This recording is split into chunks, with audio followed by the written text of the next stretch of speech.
Day special. नमस्कार, let's mic में आपका स्वागत है डे स्पेशल के साथ मैं राखी जैन। 1 मार्च 2019 ये वो दिन है जब 58 घंटे की अनिश्चितता, तनाव और वैश्विक कूटनीतिक दबाव के बाद भारतीय वायुसेना के जाबाज अधिकारी अभिनंदन वर्तमान वतन लौटे। वाघा अटारी सीमा पर रात 9:30 बजे जब वो भारत की धरती पर कदम रख रहे थे, तब केवल एक पायलट नहीं बल्कि पूरे देश का आत्मविश्वास वापस आ रहा था। सीमा पार से लौटते समय उनके पहले शब्द थे, अच्छा लगा। ये सादगी, यही संयम उनकी पहचान बन गया।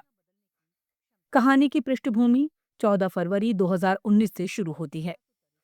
जम्मू कश्मीर के पुलवामा में सीआरपीएफ के काफिले पर आतंकी हमला हुआ, जिसमें 40 जवान शहीद हुए। देश शोक और आक्रोश में था।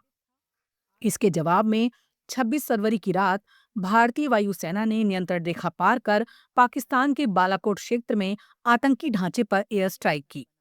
ये कार्रवाई रणनीतिक और कूटनीतिक दोनों स्तरों पर महत्वपूर्ण थी।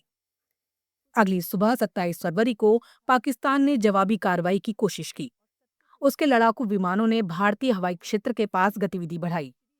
भारतीय वायुसेना ने इंटरसेप्टर विमान उड़ाए।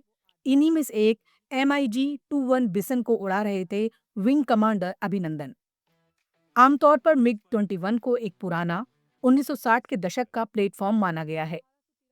इसके सामने था आधुनिक और उन्नत F-16 फाइटिंग फैल्कॉन, जो तकनीकी रूप से अधिक सक्षम माना जाता है। हवाई मुठभेड़ के दौरान अभिनंदन ने साहस और कौशल का परिचय देते हुए पाकिस्तानी F-16 को निशाना बनाया। ये आसान नहीं था। आधुनिक एविनियर्स और मिसाइल सिस्टम से लैस F-16 के सामने 60 साल पुराने डिजाइन का मिग-21 खड़ा था। लेकिन युद्ध केवल मशीनों से नहीं, मनोबल और प्रशिक्षण से जीता जाता है। अंतर्राष्ट्रीय मीडिया और रक्षा विशेषज्ञों ने भी माना, ये पायलट की दक्षता थी जिसने फर्क पैदा किया। हालांकि इस मुठभेड़ के बाद अभिनंदन का मिग-21 दुर्घटनाग्रस्त हो गया और वो पाकिस्तान अधिकृत कश्मीर में जा गिरे। उन्हें पाकिस्तानी सेना ने हिरासत में ले लिया। उनके कुछ वीडियो सामने आए जिनमें वो घायल थे लेकिन संयमित। पूछताछ के दौरान उनका व्यवहार सैन्य आचार संहिता के अनुरूप था। नाम, पद और सेवा संख्या के अलावा कुछ नहीं। ये पेशेवर सैनिक का उदाहरण था। भारत ने तत्काल राजनयिक स्तर पर दबाव बनाया। जिनेवा कन्वेंशन के तहत युद्धबंदियों के अधिकारों का हवाला दिया गया। वैश्विक समुदाय की निगाहें इस घटनाक्रम पर थीं। 28 फरवरी को पाकिस्तान ने घोषणा की कि शांति के संकेत के रूप में अभिनंदन को रिहा किया जाएगा। लेकिन रिहाई का समय कई बार बदला गया। पहले दोपहर, फिर शाम और अंततः रात 9:20 पर वाघा अटारी सीमा पर औपचारिक प्रक्रिया पूरी हुई।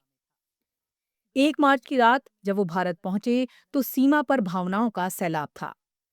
पर्दे वाली गाड़ी में उन्हें चिकित्सा जांच के लिए ले जाया गया।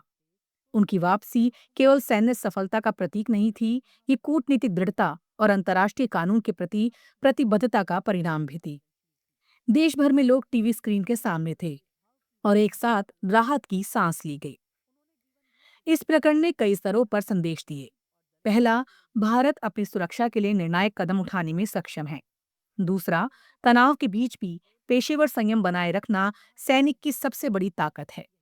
और तीसरा, कूटनीति और अंतर्राष्ट्रीय दबाव का प्रभावी उपयोग संकट के समय निर्णायक हो सकता है।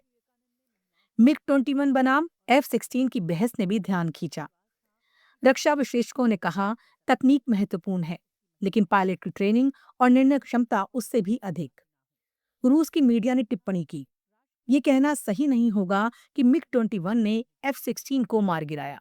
असली भूमिका पायलट की थी। ये बयान उस सत्य को रेखांकित करता है कि युद्धक विमानों से अधिक अहम है उन्हें उड़ाने वाला मनुष्य।